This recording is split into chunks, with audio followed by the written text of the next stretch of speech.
BMKG waspada. Hujan lebat gelombang tinggi bisa terjadi di Bali, NTB, NTT.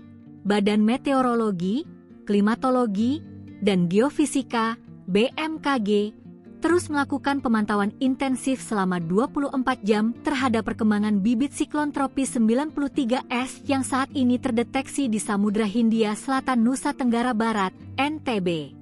BMKG mengingatkan potensi dampak tidak langsung berupa potensi hujan dengan intensitas sedang lebat di beberapa wilayah dalam beberapa hari ke depan.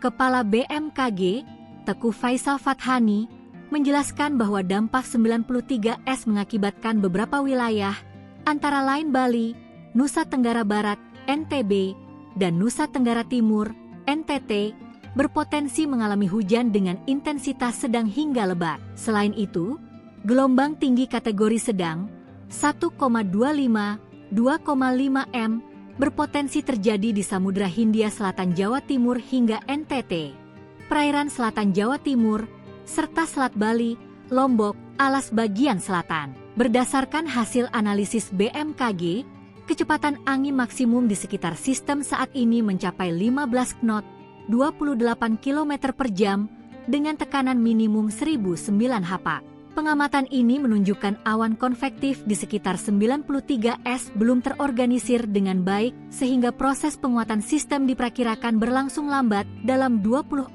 jam ke depan. Deputi Bidang Meteorologi BMKG, Guswanto, menjelaskan bahwa dalam 24 jam ke depan, intensitas 93S cenderung persisten dengan pergerakan perlahan ke arah barat daya menjauhi wilayah Indonesia.